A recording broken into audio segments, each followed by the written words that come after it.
Everyone, Yang Yan Zhao, back again. Tonight, we finish up Spooky Month. I saved the best for last. We have a man who is no stranger to the occult. He's no stranger to the creepiness of New York City. And he's got a new comic out.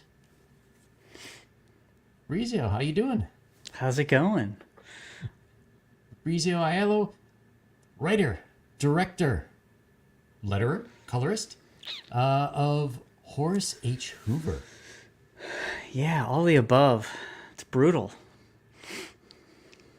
So there are so many questions, but the first one is, what at some point everyone goes through the phase of like, oh, that's interesting too. I really should invest a lot of time into making this. So what made you decide cult detective with a vacuum on his head? This is gonna rock. Yeah, it's kind of an odd origin story. I grew up with comic books, et cetera, but I had sort of shifted to sort of illustration, pen and inks, pin-up type stuff, sculpting, 3D modeling, and I was just doing a random charcoal drawing, and it was like a caricature. And I had done a few previous caricatures, and when I sat down, it was sort of like a rectangle. And I'm like, oh, that's funny. And because the ear is real high, I'm like, oh, that kind of looks like a wheel. This kind of looks like a vacuum. I put the hose, and it just kind of made me chuckle. And then from there, it just kind of grew. I did a 3D sculpture. People really seemed to like that. And then at that point, I'm like, okay, I have a 3D sculpture. I have a resin model kit. I have all of these ideas of scenes. It just seemed like the natural progression was a comic book. And actually, a lot of people, not a lot, as many people that saw the sculpture were asking about the character. What are his powers? What is his origin and all this kind of stuff. I'm like, the only way I can really answer that is through a comic book, something I always wanted to do, and I had dabbled a long time ago. So I figured, you know what? People seem to respond to this character design. I already have ideas for it. It felt natural, whereas I had some other ideas in the past, but they just felt forced. They felt like Lovecraft pastiches, or just, they just didn't feel as sincere as Horace H. Hoover. Now, admittedly, I knew that Horace H. Hoover was going to be niche. Like, there was no doubt. I'm like, okay, I don't know what the crossover is, for Horace H. Hoover, but I have to get this done at least, So it got there eventually, and then once I started doing the comic book, it felt right, and people seemed to respond to it. So Excellent. A lot of times people will group up and work in teams. Sometimes you'll have someone who's normally an artist be a writer, team up with another artist, or maybe a writer will try their hand at lettering, or maybe even inks or something. What made you say, I'm just going to do everything?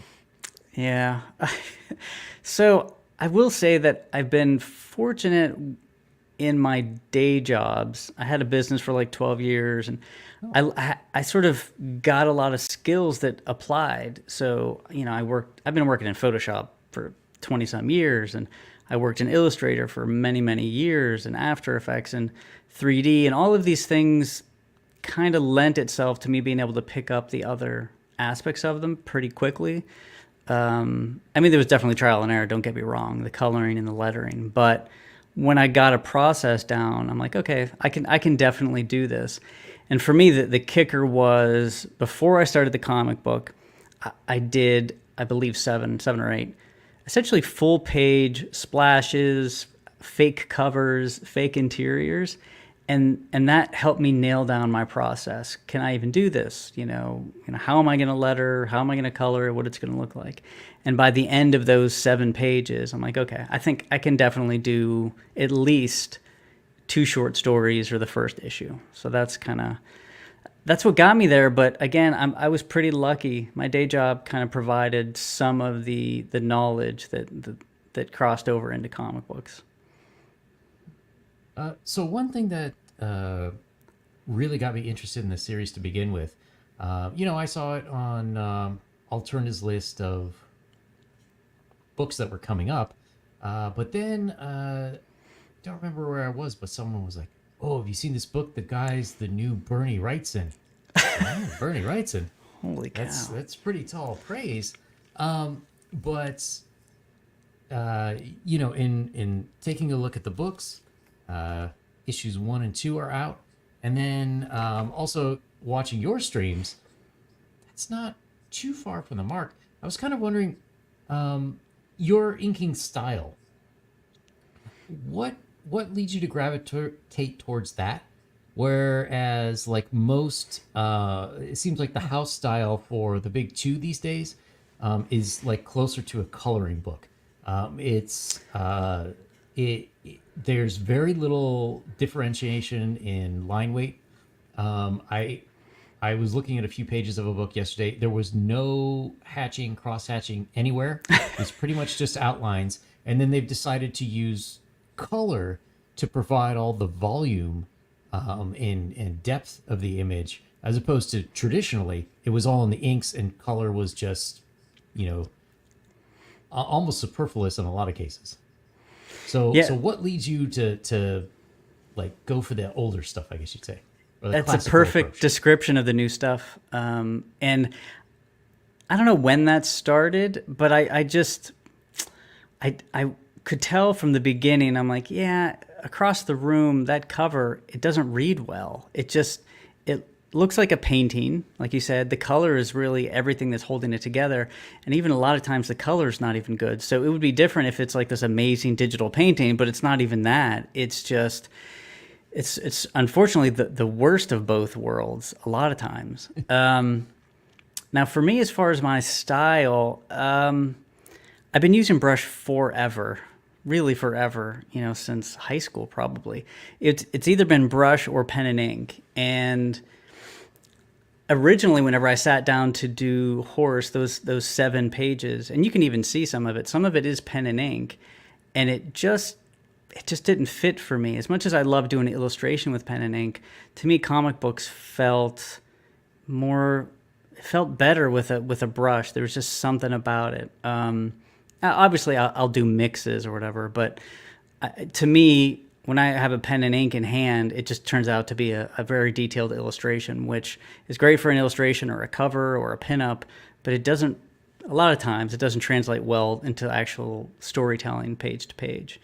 And to be honest, my influence, I always mention this, if I had to pick one artist, it's John Buscema. I marvel at the anatomy and the brushwork and the simplicity. Like, to me, he was a master. As much as I love Wrightson and Art Adams and et cetera, et cetera, et cetera, Buscema is sort of like my Mount Rushmore. There's only him and maybe a few others on there. So that's what I'm aiming for. I'm not trying to be a John Buscema clone, but I just naturally sit down with a brush, and that's the goal. What books of his were influential on you when you were sort of coming up? I mean, I grew up in the 80s, so to me, like, that is comic books, John Buscema for the most part. Now, you had obviously outliers. You had Frank Miller and David Mazzucchelli, et cetera, et cetera. But if I close my eyes, I imagine John Buscema's Avengers or Thor or, whatever the case may be. But especially, there's a book, I think it's called The Lost Sketches, The Lost Drawings of John Buscema. And they are like really gestural things, and they are absolutely beautiful. I mean, I next to a Michelangelo sketch, I don't know if you would notice the difference as far as anatomy and how beautiful the gestures are. So to me, and maybe it's my fine art background, not to be too like hoity-toity, but I do have a fine art background, so I've studied all like the actual masters. So whenever I kind of like focus on the comic books, always comes to the surface for me. Yeah, speaking of that, do you feel, since you do have that fine art background, so you must have taken a lot of art history courses and gone through the various centuries, at least since the Renaissance, if not before. Do you feel like art went wrong somewhere in the 20th century? It surely did. Yeah, even in college, I went to Edinburgh, and thankfully Oh, Edinburgh was still it was sort of like classically trained stuff for the mhm. most part. Like my painter professors and artists that were teaching me all were they weren't just doing abstract expressionism and just saying, hey, do whatever you want, whatever you feel like. We learned things, thankfully. It wasn't too long after that completely got thrown out the window. But yeah, I argue all the time that abstract art isn't art; it's design. That's it. I mean, if you want to call it nice design, it's colors arranged on a painting on a canvas. That's fine, but you can't call it art. And I will fight to the death on that one. How do you think we ended up where we were? Because if if you look at the 1800s, we had yeah, I mean, you started to get like impressionism and moving away from objective reality in paintings, but you still had like to my mind what's like a glorification of beauty. They wanted beautiful things. They wanted well designed, clear things. So if and that was kind of where we were through most of history. If that continued, we would see people like Frazetta, Boris Vallejo, maybe a Jim Lee, and guys like this, Lydecker. They would be like the names everybody knows and not Jackson Pollock. So where did we go wrong? Yeah, I mean, I think ultimately it's the Andy Warhol syndrome, and maybe he's just a symptom of it. But the idea that the artist was the reason for something, I never cared about the artist necessarily. It was always an afterthought. One of my all-time favorite artists is John Singer Sargent, and I Mhm. know shockingly little about him. I actually don't care much about his life because I think it's irrelevant. To me, the only thing I need to know about John Singer Sargent is the paintings he left behind, and that's it. At a certain point, it just became about the artist, and let me learn about the history of Frida Kahlo, and that's going to somehow make her paintings better or something. I'm like, okay, if you need to know about somebody's history to make a painting good or bad, then you've lost the plot at that point. Yeah, Yeah, I do think there's something to be said for studying the artist a little bit because then it puts some context to the painting. Um, you know, could be it could be like a propaganda piece that because this person's been through this or that, like it makes more sense. But I totally agree from you. If you're looking at something and you're like, what the f is this? Unless that was your intention, yeah. which I submit a lot of modern artists that is their intention. But if it's not your intention, you failed. Yeah, and I'm not saying we shouldn't study artists. I'm just saying that shouldn't be the deciding factor. It should be able to stand on its own.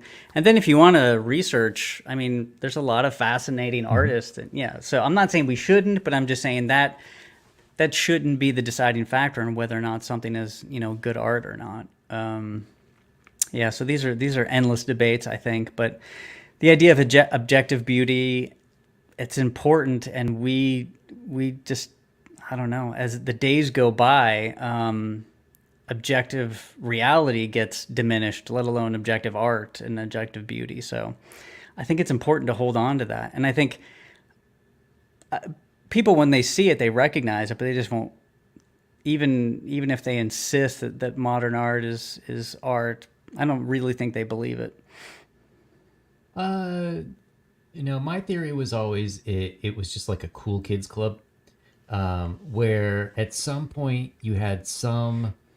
I don't know if it started in with professors or with art critics, but you had a small group of people who got into like a place of reviewing and being seen as the voices to criticize work.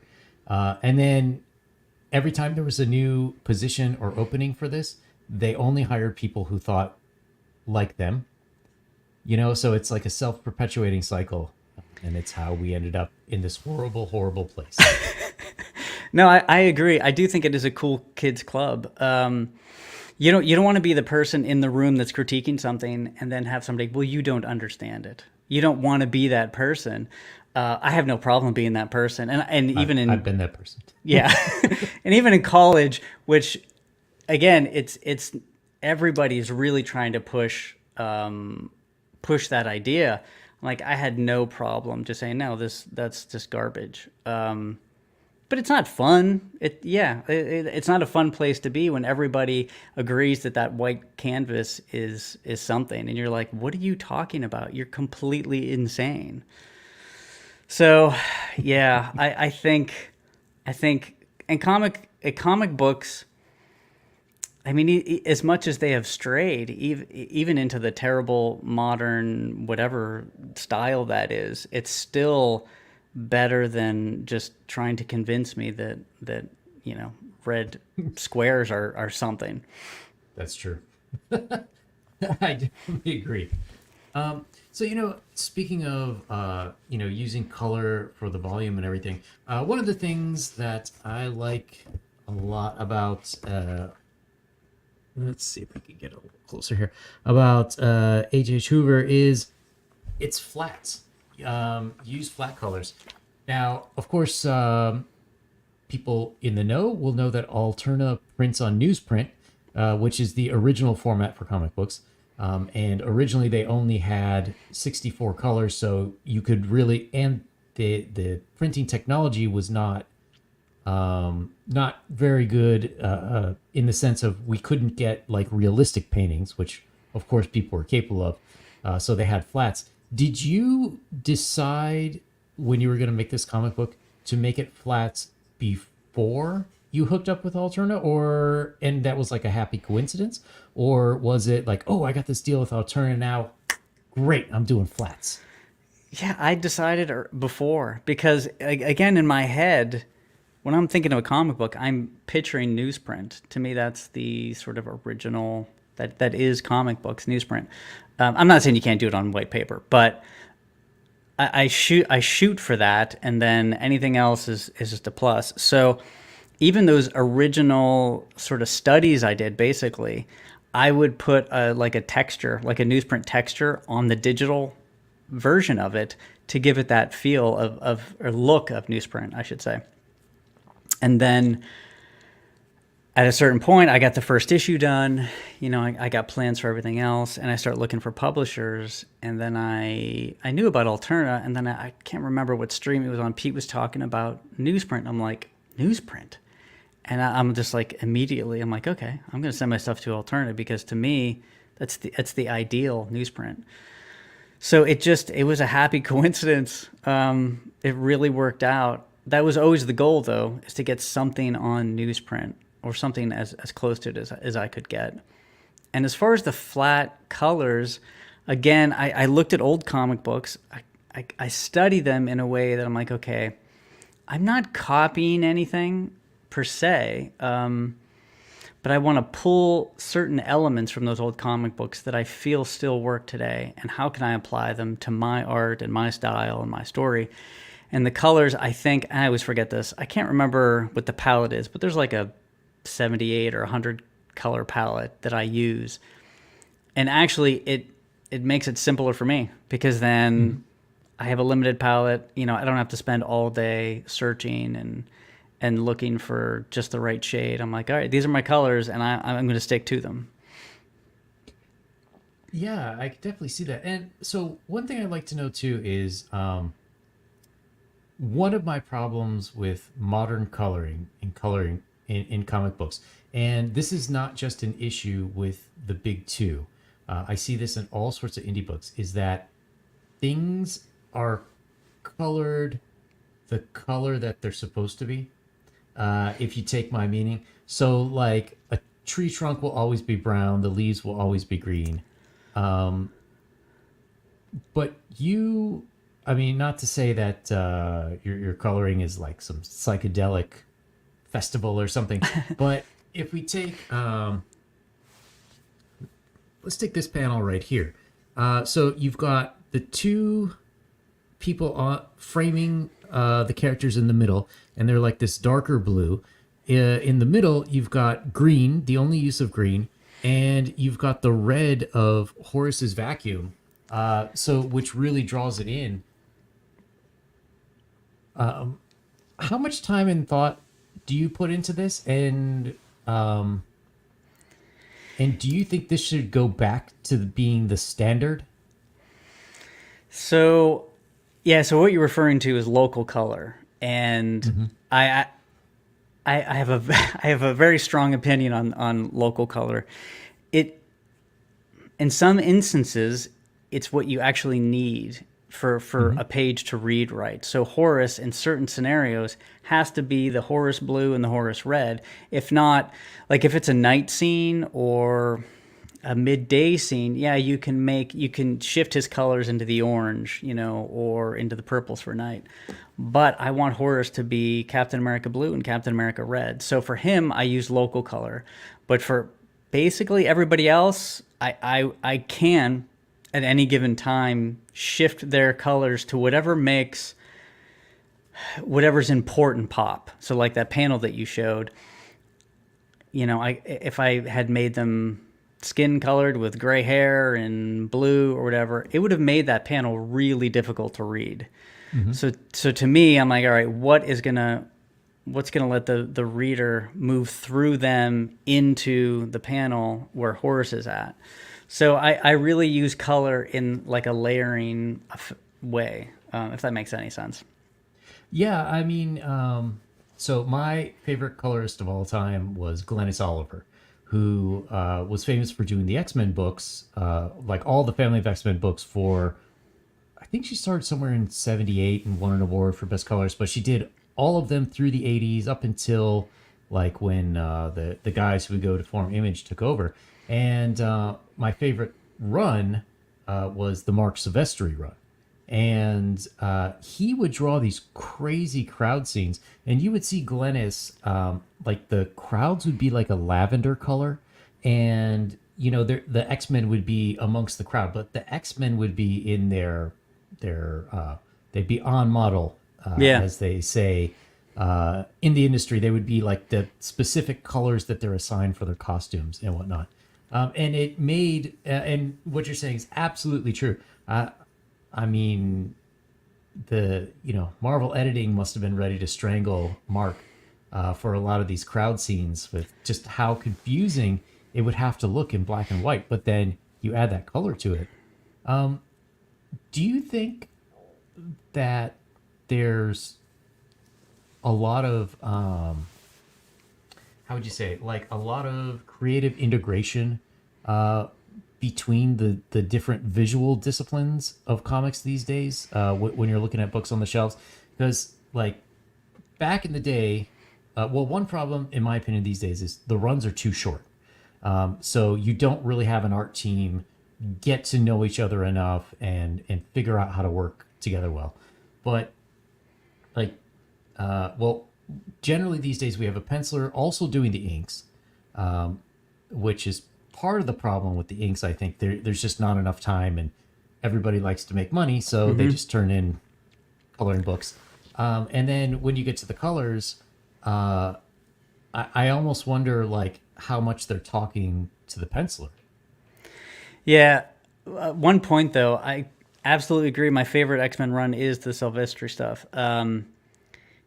Just one thing on Silvestri, his X-Men stuff is incredible as far as like the size of characters, the size of panels, and what he crammed into those pages is really extraordinary. I don't know if he gets enough credit for that. And I don't know if he did it later on, but some of those X-Men books, I'm like, there's like 6 people in this tiny panel, but the gesture is spot on the proportions, everything is legit, and it's really something I reference a lot because there is so much energy and action in his X-Men stuff. It's crazy. Yeah, Mark really got in some ways he got a bad rep. I mean, he went on to co-form Image, had a TV show, and made for TV movies. And so like I'm not really crying for him that much. He's doing fine for himself. But when you talk about the Image guys, like everyone talks about like the Jim Lee, Will Sportatio, Todd McFarlane, and Rob Liefeld, and it's like Mark Silvestri and Art Adams are really the two, in my opinion, that were just turning out killer work. I mean, Yeah. I like Mark, and I haven't bought the new Batman one that he did yet, but that X-Men run and then his run on Wolverine, that's my favorite of all time, and in my opinion, much better than what he was turning out at Image.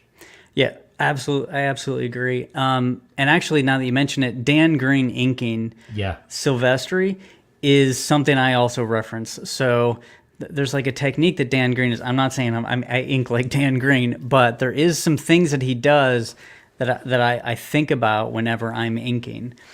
And back to your question about like the integrated artwork and the integrated teams. I mean, I agree that they're not talking, but I also agree that I don't know if, I mean, well, X-Men's a perfect example. You have top-notch writer with a top-notch penciler, with a top-notch inker, and a top-notch penciler. And I just don't think even if there's somebody good on one of those levels in a modern comic, the chances of a whole team being that skilled, I just don't think it happens. They're not bringing that extra level that Klaus Janson would bring, after Frank Miller. They're just, like you said, they want to get paid as much as they can, and I think they just crank out whatever they can. Yeah, it's kind of a shame. Yeah, and you mentioned about Dan Green, who unfortunately passed away just a month or two ago. For years, I thought he was really doing Silvestri a disservice with his inks. And then, later on I came to realize, like, oh no, these books never would have looked this way. They never would have been sort of, in my opinion, until the end of this. I know Jim Lee's run sold more copies, but for me, the pinnacle of Uncanny X-Men was that Mark Silvestri run. And then everything after issue 280 is just fan fiction, but that's a different story. Yeah. I mean, there's no doubt. I mean, whenever I reference like certain runs, sometimes it's just the art, and I don't even really remember much of the story. Sometimes it is like a visual thing. Somebody just posted Kraven's Last Hunt from Spider-Man the other day, and that's just one of those runs that is just embedded in my brain. The art, the story, everything about it, just like the whole thing was just really visually incredible. The story, everything about it. But whenever I'm sitting down to draw, I kind of gloss over sometimes certain eras, and I'm like, oh, Al Williamson doing John Romita Jr. and Daredevil, or whatever the case may be. Maybe that sort of style works best for this interior shot or something like that. Admittedly, I don't pull those out and look at them while I'm drawing, but when I'm preparing for like a scene or a comic, I'll take like a study break between issues, and I will revisit all of that old stuff and kind of like mine as much of that as I can. Definitely. So moving on a little bit, as I'm reading Horace H. Hoover, it's fun. It's got a little bit of silliness to it. But as I read it, it seems like you must really be into like occult and supernatural stuff. So like how much research goes into making something that looks silly and fun, but definitely has you even people who aren't into like occult supernatural, like there's a feeling of groundedness in these stories. So like how much research, or like how many different areas do you pull from to get your material? So my approach is definitely influenced by Lovecraft in that I will mix real stuff with fake stuff, and I just think that's the best way to go about it, because if everything is fake, I just think people will feel like it's fake. They might not be able to put the finger on it, but I think that they can kind of sense that. So I do have, a stack of occult books. It's always something I've been interested in. I was raised Catholic, so like the imagery is very much ingrained in my head. So I just come from that background, and then I like mysterious old books like the Voynich manuscripts or the Codex Gigas. And these are real books that I'm like, how can I throw that in there? Somebody might never notice it, and that's fine. But I know it's in there, and I think because I know it's in there, I treat it a different way, as opposed to, I don't want to say other things are throwaway things, but they kind of are, because you don't need to adhere to any rules. For all the symbols I put everywhere, I could just randomly do everything. But then I just feel like the more constraints, sometimes the better for that kind of stuff. So I try to do as much research as I can, given like time limits. And I put a lot of Easter eggs, a ton of Easter eggs, if anybody's willing or wants to go through it, just because as a reader, I love Easter eggs and I love knowing stuff is real and there's a reference and all that kind of stuff. So I put as much of that stuff as I can, and I actually plan to do a ton more. Excellent. So in your, like, I know you mentioned on one of your live streams, you own a copy of the Malleus Maleficarum. Yeah. So for anyone who doesn't know, that is the Hammer of the Witches, and is what was the Catholic Church's book in the what was it, 1400s, I think, where they were using this to identify who is a witch. So have you identified any witches? No, unfortunately not yet. Yeah, I think especially famous books like that, I'm like, all right, if I've heard of it or being referenced in a movie or a story or something, at minimum I should know what it is so I can reference it. So I'll pull it out, flip through it, kind of look at it. And also, 1920s, 1930s, New York, spiritualism, New Age stuff, that's like a hotbed for occult, supernatural seances and all of that kind of stuff. So, and, Egyptian stuff too. So to me, it's like, it's the melting pot of all of that sort of symbolism just at that era. So it's one of the reasons I wanted to set it in the 20s and 30s too, just because it lends itself to just a cool era. You have Aleister Crowley, who may or may not come up in some stuff. Interesting. So yeah. So what is it about New York City that seems to lend itself so well to spooky paranormal stuff? It's funny. Unfortunately, New York in the past so many years has gotten it's got a different feel. Like, so when people say New York today as opposed to in the past, and that's unfortunate. But again, 20s and 30s, it's industry, it's growth, it's hustle and bustle. And the other thing too is I'm like, well, at that time period, Horace walking around with a vacuum cleaner on his head, he would get looks for sure. But if there's any place where he would get away with it sometimes, it would be New York. Maybe people think it's some sort of weird oxygen helmet or some, like, I don't know, just some gas mask or something like that. So I felt like, okay, if there's any place on the planet that he would fit in, I think it would be that time period and New York City. Can he take the mask off? The helmet off? Can he? Yeah, he can. Oh, okay. Interesting.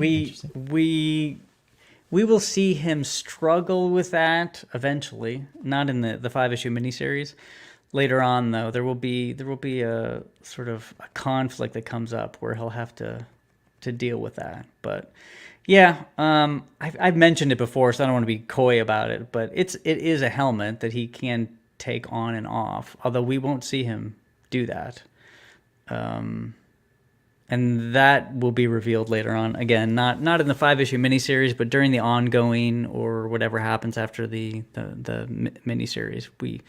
I definitely, there's a few scenes in my head that I have to hit for the story to be done, at least. So there's a couple of arcs that I need to hit, and that is one of them. So when you write, do you have an ending in mind for how like his total story, not necessarily just the 5-issue series, but Yeah. this is going to end? Or do you think that, or are you more like traditional comics where everything is episodic and, characters don't age and... Yeah. So I have a couple of different views on that. First is, do I have an ending in mind? I don't have a like series ending in mind, but I do have arc endings in mind and character endings, but not, at the end of the story, Horus rides off into the sunset kind of, because I actually don't want to know that.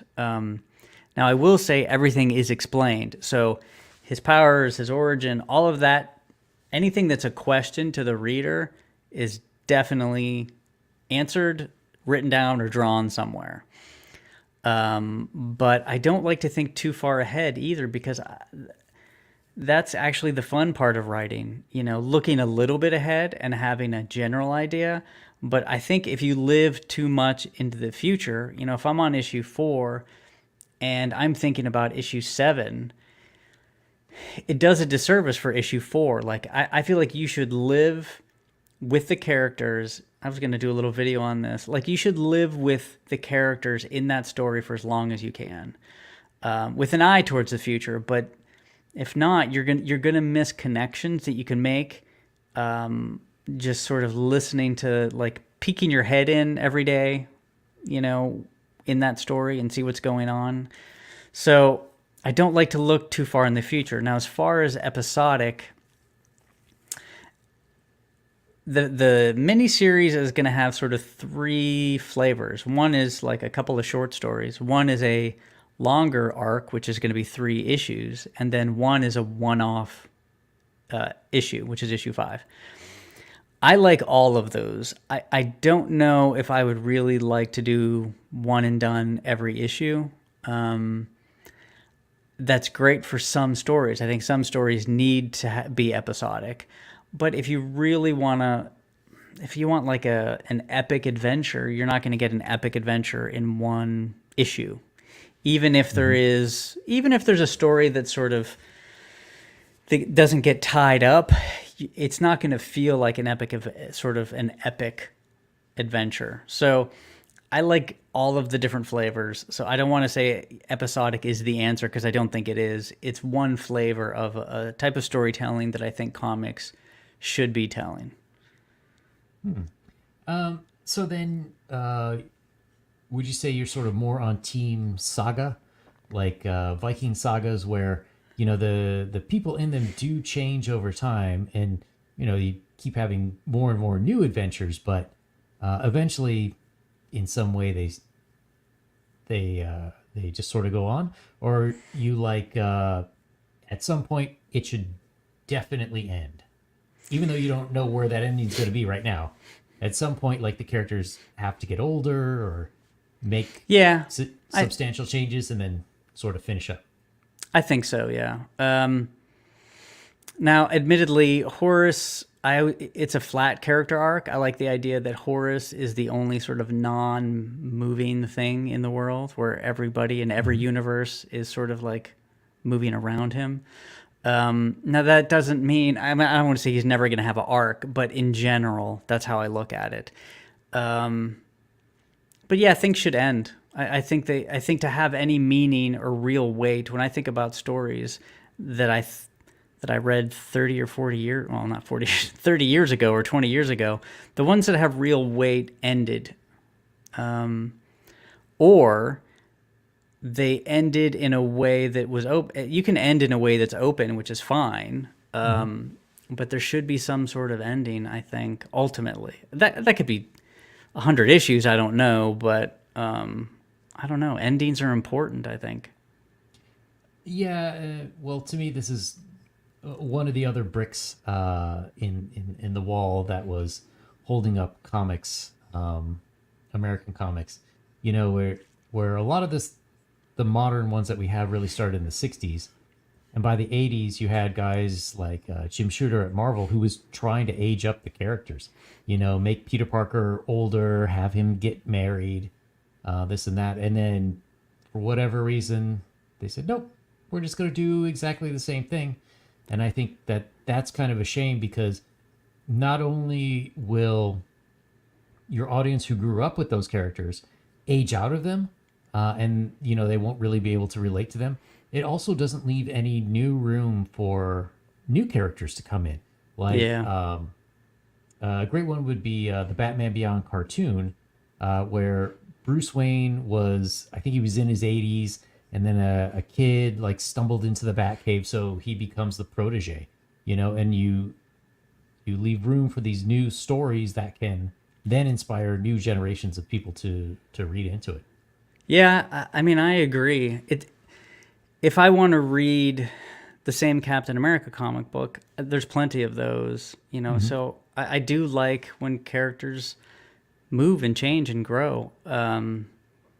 And now, granted, I think a lot of the problems is whenever they grow into something that's unrecognizable and terrible, and you wish they didn't.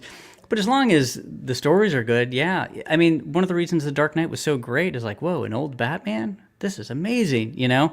What does Yeah. that look like? It was incredible. And you know, a young girl Robin, can that work? Yeah, it's actually really awesome in The Dark Knight. So depending on who's driving the thing, Yeah. is what just depends. So now Horace, he's got his team, he's got his bros. You know, there's a lot of symbolism and thought that can go behind formation of a team. If we take like the Ghostbusters, you've got the three kinds of paranormal people represented. You've got Dan Aykroyd's character, who I'm suddenly blanking on. He's like the guy who's into spiritualism and more of the woo-woo stuff. You've got Egon Spangler, who is all about the science. You've got Venkman, who's the fraud. And then the fourth member, Winston Zedmore, he's the character that everyone can relate to. So what makes a good team? Yeah, so I've always heard people say that there has to be conflict in a team, and people always point to sort of the Fantastic Four for that, and they've got to be fighting, and that's drama, and that can be good. Obviously, it worked for the Fantastic Four or the Avengers or something like that, depending. But I just think they have to be extraordinarily distinct. They don't necessarily need to be in conflict. And with Horace, Max, and Slurp, Horace isn't going to be fighting with Max or Slurp. That just did not make sense in my head. He's not going to be like arguing. So to me, you have Horace, who's like, optimistic and positive and verbal, and then you have Max, who's just pragmatic and terse and sort of down to earth. And then you have Slurp, which he is. I always describe him as sort of like a Nosferatu meets a golden retriever or something like that. And when we get to his origins, I hope people think it's fun. So I just think they need to be distinct. And it was funny, sometimes you don't realize where characters come from or analogs in other movies, other stories. Because I was looking at Max, Slurp, and Horace. I'm like, I don't know, is that Dorothy, the Tin Man, and the Lion? I don't know. And then all of a sudden, in my head, I'm making connections with that. I'm like, oh, I could see that. So every time I see three characters, I'm like, is it Doc Savage and his two buddies, which I'm blanking on? Is it them? You know, I just think there's something about like teams of three that just seem to work. And then for me, they just have to be distinct and they have to have a real purpose, as opposed to just somebody. Well, we'll bring along the wizard to bandage us up whenever we get injured, like that. Mhm. As long as we don't have that, I think it makes sense. Oh, okay. And so we have a reference that Horace is married. Yeah, Are we going to learn more about the marriage as the series goes on? definitely. Yeah. Um, yeah. In issue 3, we'll meet her a little bit. And then in issue 5. And there's going to be a pretty significant arc. And this is one of the first like scenes that I had in my head when I was sketching out Horace H. Hoover with his wife. So she's an important part. I mean, it's not that we're not going to see her a ton, but she is an important part to the story because she's important to Horace. Mhm. So yeah, we'll learn more about her and their relationship and things like that. Not that this is going to be a romance comic, but A little romance never hurts. yeah, exactly. Well, one thing I was wondering, will we learn why she tolerates him doing this line of work? Yes, we will for sure. Okay. Yeah, like I said, any questions that the reader has, hopefully, I've thought of them all and they are answered. It could be that I haven't thought of something, but the big ones for sure, like why is he wearing a vacuum cleaner on his head? That is answered, and when did he start and how did he start and what are his powers, and so all of those are answered. But what I really didn't want to do was have an origin issue. I hate those, like origin movies. I'm like, oh, please just get on with it. I want to see them using the powers, I'm maybe I'm just making this up right now, but to me, you don't learn about a character until you see them act using the powers. So getting the powers is just sort of like rote. But okay, now that they do have super strength, what are they going to do with it? Are they going to do good or bad? So that's like the interesting stuff to me. So for Horace, I wanted to have an origin story with him because he doesn't know a lot of the stuff either. So I want him learning with the reader in steps. So that's another reason why I wanted to wait for that. Oh, that makes sense. Yeah. So right now, there's only 2 issues out. But have you gotten any feedback or questions from readers where you're like, let me write that down there. Not that I can think of.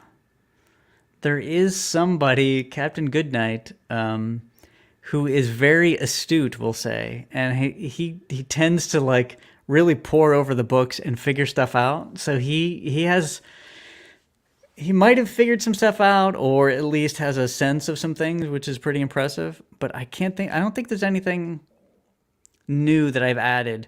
The 5-issue miniseries was pretty solid, at least from a writing standpoint and an outline standpoint from the beginning. So there's nothing new there that I can think of. But I love hearing it. I mean, it's interesting to me that you see an image and you can't help but infer a bunch of stuff from that image. So for Horace H. Hoover, is it a helmet? Is his head a vacuum? You don't know. And some people just automatically lean towards one answer or the other. It's just like this. They just naturally, I don't know if it's the types of stories that they already read, so they assume X or Y. And again, I don't want to be coy about a lot of this stuff, but you half of the fun is learning about it in the comic book. If I gave a treatise on Hmm. Horus's origins, I'm like, all right, well, you've just really sucked out all of the mystery of this mystery occult adventure, Yeah, yeah, um, yeah. in doing that. So I try to give some pieces of information, and then for me, I try to convey as much as I can in the imagery. That's my thing. I'm like, I try to answer quote unquote as much stuff in pinups or shots that I post. Um, were you a fan of pulps? So not when I was young because I didn't have access to them. I grew up in a very small town in Pennsylvania, and we had one newsstand, and whatever comics that newsstand got was what I had access to. So there's even a lot of like Marvel and DC books that I had never heard of until much, much later. So I didn't know anything about them and I didn't see them. Now I do. I mean, I have some pulps on my shelf. I go to Pulp Fest, Oh, locally. cool. I love Doc Savage and all that kind of stuff. And so to me, it's a newer interest, but yeah, definitely. Okay. Yeah. How did you get into them? That's a good Because question. I think we're both, I think, similar in age, and in the 80s and 90s, if you didn't already know about them, there wasn't really the internet. Yeah, They weren't really reprinting anything at that time. yeah, So I'm just kind of curious how you found your way to them. yeah. Man, I don't know. I feel like it was Doc Savage. It could, and I could be making this up, but I feel like there's a bookstore that I go to, and they have all of like the old pulps like for $2 or $3, and I started collecting them, like old sci-fi stuff, Buck Rogers and Hmm. stuff like that. And then I think that kind of got me into, oh, who's this Doc Savage guy? And I think that eventually got me into what's like traditional pulps. And then you learn that Indiana Jones is really just a repackaged pulp story. And so it definitely, once you realize what pulps are, it kind of opens up a world of like, oh, all of this stuff didn't spring out of nothing. It really, Hmm. you just trace it back to the pulps and you can pretty much find anything, whether it's Flash Gordon or Buck Rogers or Doc Savage or something like that. But the overlap between the pulps and superheroes is really interesting to me. Sometimes whether it's the name or some of the powers or I, but I, okay, let me put it this way. I don't want to say I'm sick of superheroes, but I will listen to the old Shadow episodes and get a lot out of it, more so than I would if I grabbed a new Marvel comic book about the Avengers or something like that.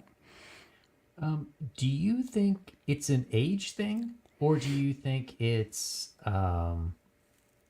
more of just sort of where they're going with these news stories, that there's sort of nothing, or not to say nothing, but not that much for you in them? That's a good question. I never really thought about it as an age thing, but I could totally see that. Yeah, I mean, for us, it can't be a nostalgia thing because Yeah. we weren't born when these things were coming out. Yeah, there's just something like I love like Mickey Spillane stuff. So there's maybe it's a simplicity thing. For me, I guess really my first introduction to what I would consider a pulp is Sin City. Little did I know, I'm like this is an amazing like pulpy story. And then you can just, oh, this is Mickey Spillane, this is et cetera, et cetera. Um, Maybe it's the morality, like the simple morality of the old pulps too, which is really nice. There's no deconstruction. It's Hmm. just here's a hero, and the Phantom is going to fight the bad guys, and that's pretty much it. But not in a simplistic way, though. I don't know. I never thought about the age, but maybe the older you get, the more, like you just inevitably watch Jeopardy and read pulps. Soon we'll be in the Matlock generation. Yeah. Yeah, I was kind of wondering, one of the reasons that Star Wars really was such a big hit in 1977 is sort of that more simplistic good versus evil, Whereas a lot of the movies at that time were very cynical. The heroes were doing things that heroes should not be doing. Yeah. Do you think we're sort of primed for a new, I don't know, pulp revolution, but it's something where stories go back to more of a traditional storytelling kind of method? Yeah, I absolutely think so. Like even just recent TV shows like The Boys or something like that, and you watch it Didn't and watch that.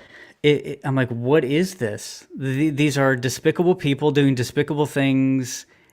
I don't understand the draw of it other than like titillation, like Yeah. how violent can you be? How like this is not it's not good for the soul, like so to speak. It's just you're just living in the muck with these people.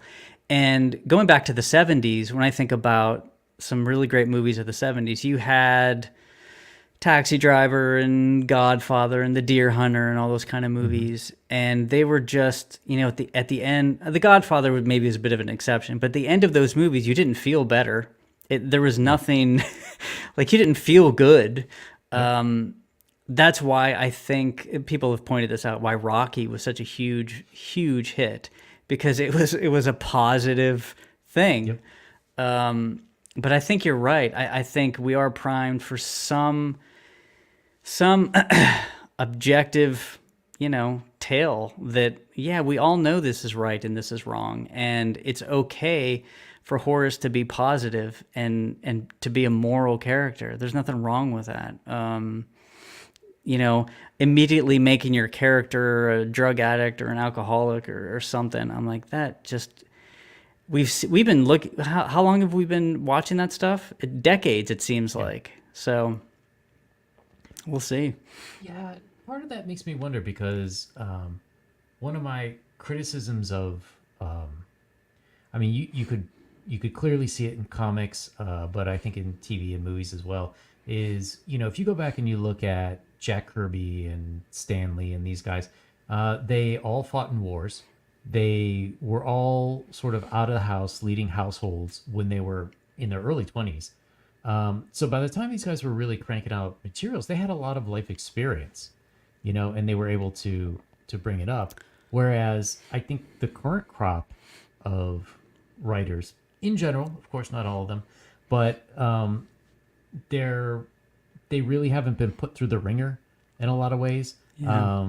A lot of them, when I look into it, they come from middle class to upper to wealthier families, and like they just haven't really had to suffer in order to get to the position they're at. So they don't have a lot of experience, which to me is why you see an over reliance on this kind of stuff. It's like you said, we've seen it for a few decades now. They're just mimicking what they saw on TV. It's like I almost can't watch Hitman movies anymore because like none of them there's no sincerity in what the person's doing. Yeah. It's just like, how can we make blood splatter more, or in creative patterns on the wall or something. And it's like none of these people have ever killed anyone. I don't think these people have talked to people who've killed people. Yeah. It's just from some other movie that they've seen. Yeah, I mean, it's just ramping up the violence or this or that. It feels insincere too. Like maybe at a certain point, I'm like, okay, we haven't seen that before. I can't think of when I first really noticed. It was a long time ago.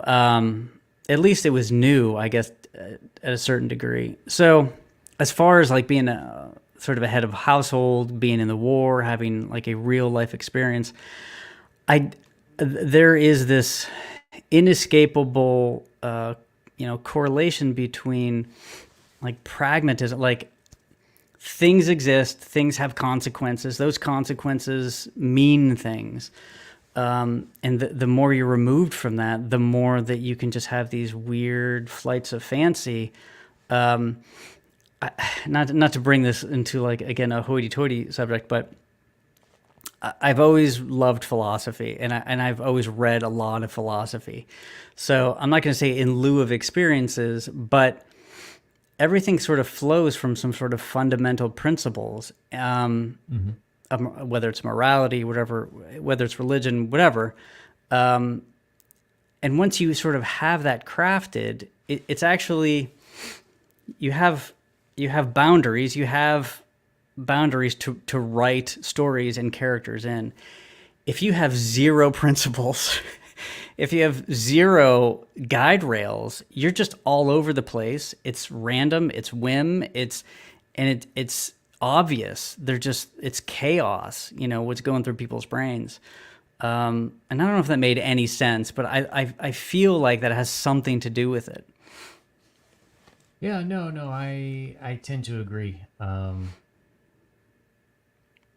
Yeah, I don't know. I think, and I think some of it is a broader repercussion of sort of our, what the heck happened to art in the 20th century discussion, at the beginning of the show, where once you get into breaking down everything, then like nothing has meaning, there's no purpose, and you get like I don't know if you saw WandaVision, Wanda Maximoff kidnaps 3,000 people and mentally forces them to live out her fantasies. Yeah. And then there's a general who's like, well, we gotta shoot a missile in there to stop her because she kidnapped 3,000 people. But he's the bad guy. Yeah. And we live in very strange times. Yeah. It again, if you have no sense of right or wrong, you're just going to write that sort of stuff. Like to you, that it makes sense, but to the vast majority of people that have some sort of sense of morality, they're going to be like, you're out of your mind and you're a serial killer or something. But you see it all the time. You see it. And going back to the art thing, I've always made the argument, when people say, is there objective good or bad? I'm like, yeah, obviously. And whenever they need evidence of that, I'm like, okay, well, let's take it back to objective beauty. Is there objective beauty? Obviously.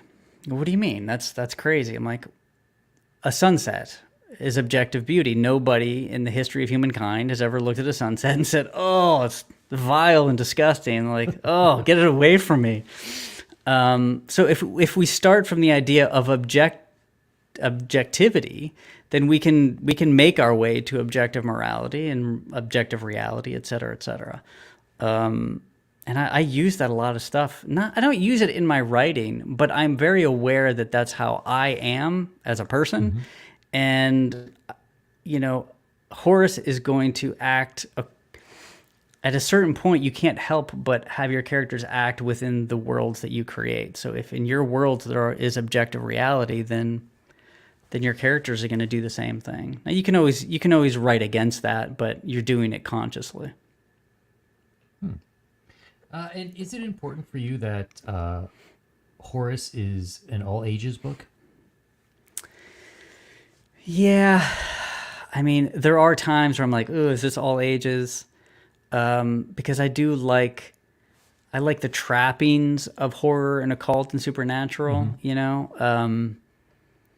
So I feel like he's an all ages character, but sometimes maybe the worlds might not be as all ages. But I've got to write the stories that happen.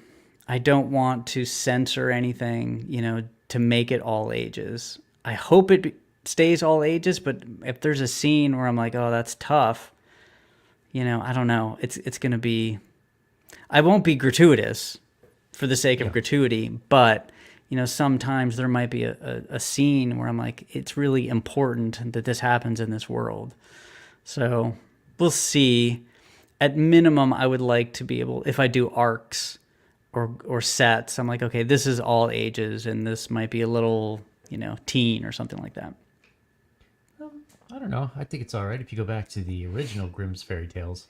They talked about a lot of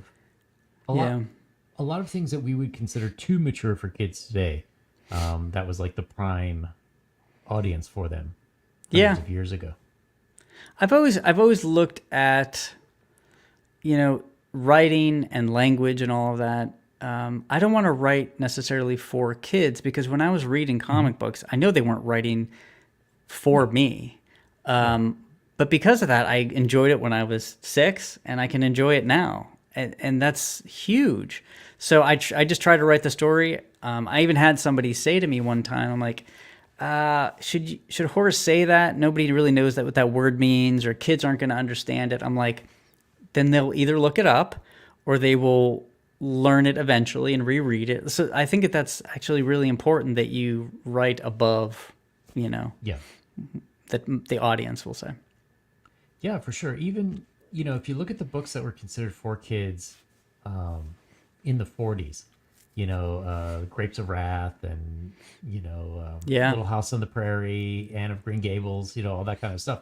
That was like, I don't know, that's almost like college level reading material these days. So, yeah, I remember think it's always better to bring the kids up. Yeah, I always talk about, we read Frankenstein in 4th grade, which is wild. But I am so thankful for that. And admittedly, at 4th grade, the teacher had to explain a lot of stuff, but that was great. That was fantastic. I wish teachers would do that to kids today. Throw Frankenstein at them at 4th grade. That would be cool, especially for the month of October. I know. It really is my favorite time of year. I love it. Yeah. Are you dressing up this year? I don't really dress up. I haven't had an occasion to dress up in a while. We'll see. But yeah, Halloween.